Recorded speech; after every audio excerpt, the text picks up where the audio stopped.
का ये बयान है। देखिए, इस तरीके के दावे अक्सर पक्ष विपक्ष दोनों तरफ से किए जाते हैं।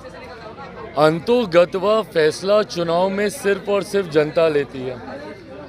इस बार भी विपक्ष ने कई दावे किए थे लोकसभा के चुनाव में कि खाता नहीं खुलेगा एनडीए का, जीरो पर आउट हो जाएंगे, तमाम तरीके की बातें कही गई थी। हकीकत में परिणाम क्या हुआ? हम लोग अधिकांश जीते सीटें, हम लोग बिहार में जीतने का हम लोगों ने काम किया। मेरी पार्टी के अगर आप बात करेंगे तो 5 की 5 सीटें हम लोगों ने जीती, जहां पर विपक्ष के द्वारा ये भी दावा किया जा रहा था कि हम हाजीपुर भी हम हार हैं। तो ऐसे में इस तरीके की बातें कही जाती हैं, पर अंतोगत्वा जनता किसका साथ देती है। और एक बात स्पष्ट है कि जनता ने ये तय कर लिया है कि बिहार में डबल इंजन की सरकार से ही बिहार का विकास हो सकता है। एक लंबा समय बिहार में ऐसा रहा है जहाँ पे विरोधाभास की सरकारें रही हैं, केंद्र में कोई और राज्य में कोई और। ऐसे में एक लंबे समय के बाद जब बिहार को डबल इंजन की सरकार मिली है, इस सरकार पर बिहार की जनता का विश्वास है। जहाँ केंद्र के चुनाव में, लोकसभा के चुनाव में हम लोगों के पक्ष में बिहार की जनता ने मतदान करने का काम किया। जो कुछ सीटें भी हम लोग हारे हैं उसमें भी सबको कारण पता है, कहीं ना कहीं उसमें भी हम लोग अगर थोड़ी सी बेहतर तरीके से अगर हम ही लोग चुनाव लड़ते तो परिस्थितियां और बेहतर हो सकती थी। ऐसे में विधानसभा के चुनाव में भी बिहार की जनता ने मन बना लिया है, एनडीए की ही सरकार आएगी। मुख्यमंत्री नीतीश कुमार जी के नेतृत्व में एनडीए चुनाव लड़ने जा रहा है और विधानसभा चुनाव परिणामों के बाद बिहार में भी एनडीए की ही सरकार बनेगी।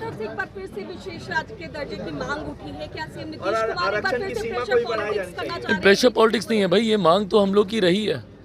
कौन सा ऐसा दल है जो कि बिहार से आता है और वो विशेष राज्य के दर्जे की मांग नहीं करता हो या उस पर अपनी सहमति नहीं देता हो? हम खुद इसके पक्षधर हैं।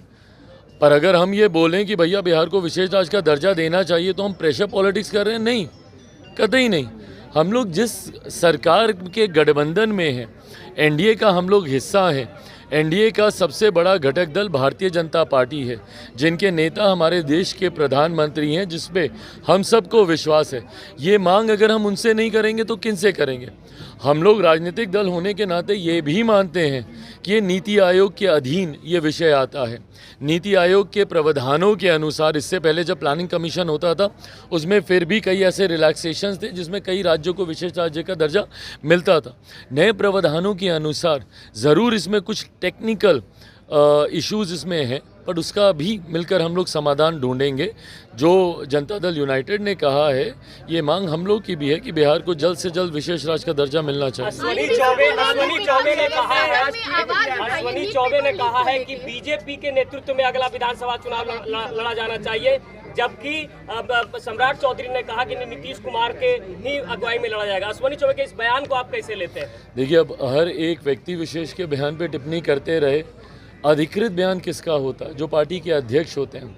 अधिकृत बयान एक अधिकृत व्यक्ति के माध्यम से आता है।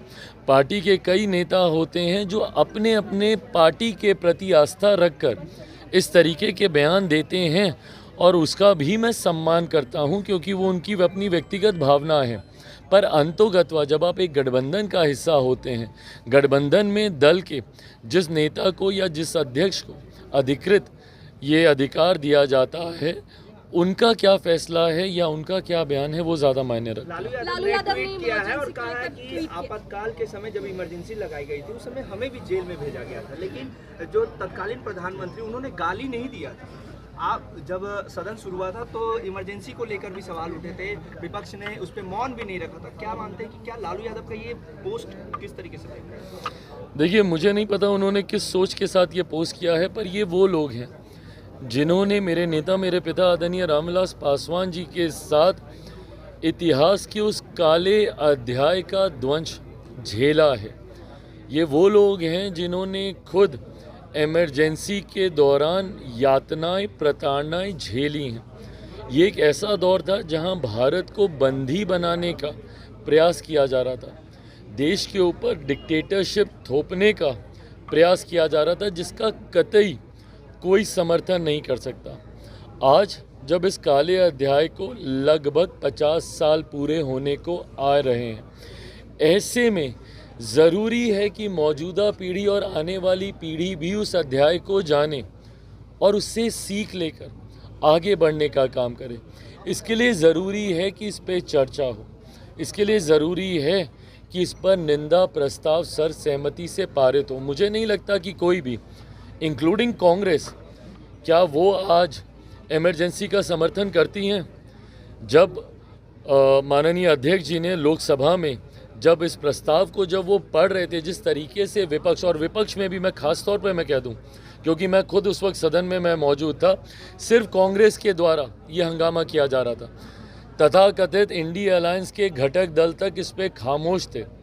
समाजवादी पार्टी, उनके नेता, मैं नाम लेकर बोल रहा हूँ, अखिलेश यादव जी वहीं सामने बैठे हुए थे, हम लोग के सामने ही बैठे हुए थे, वो खामोश थे, वो नहीं उठे। क्यों? क्योंकि उनके पिता ने भी उन यातनाओं को झेला है। मेरे खुद के पिता ने इमरजेंसी का वो दौर, जब तक वो जीवित थे, उसकी कहानियाँ बताते थे। उस दौर में क्या क्या प्रताड़नाएं उन लोगों ने झेली हैं, कैसे महीनों तक उनको जेल में बंद करके रखा गया बिना किसी कारण के, ये तमाम बात